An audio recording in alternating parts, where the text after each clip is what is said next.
చింతాకు పొడి అండి, రొయ్యి పుట్టు, ఎండుమిర్చి, తర్వాత జీలకర్ర, ఆవాలు, మెంతులు వేసానండి. ఈరోజు పొడి చేసే విధానం చూపిస్తానండి. సన్నటి మంట మీద వేయించుకోవాలండి రొయ్యి పుట్టు. సన్నటి మంట మీద వేయించానండి రొయ్యి పుట్టు. తర్వాత ఇది కూడా సన్నటి మంట మీద, చింతాకు కూడా సన్నటి మంట మీద వేయించాలండి. చింతాకు కూడా ఏగిపోయిందండి. ప్లేట్లో వేస్తున్నానండి. వచ్చి ఎండుమిర్చి, జీలకర్ర, ఆవాలు, మెంతులు వేస్తున్నానండి. దీంట్లో నూనె పోసుకోవాలండి.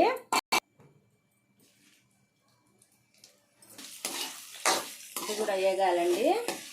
వేగిపోయిందండి. ఇది ఆఫ్ చేస్తున్నాను.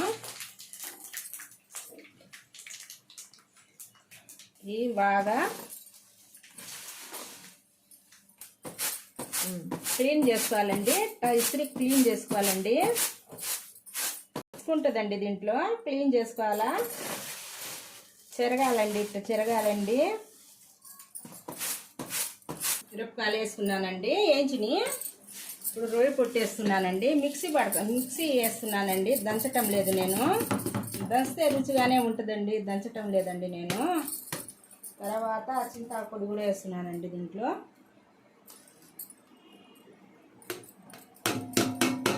కళ్ళుప్పు వేస్తున్నానండి. తెల్లగడ్డ వేస్తున్నానండి. తెల్లగడ్డ వేసానండి. మిక్సీ పట్టుకున్నానండి. ఏం పెద్ద కష్టం ఏం లేదు, నేను మిక్సీ పడుతున్నానండి. అయిపోయిందండి. రైస్ అండి.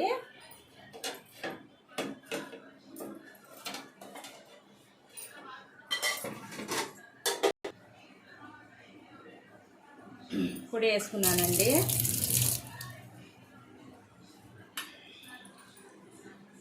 చింత చిగురు రొయ్యి పుట్టు పొడి అండి. రుచి చూద్దామండి.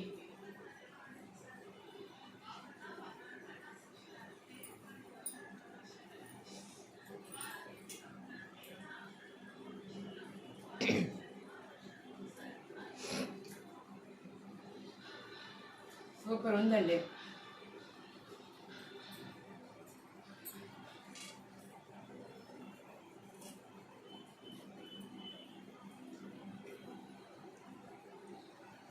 సూపర్గా ఉంది. మీకు ఇష్టపడితే ఒక లైక్ చేయండి, షేర్ చేయండి, సబ్స్క్రైబ్ చేయండి.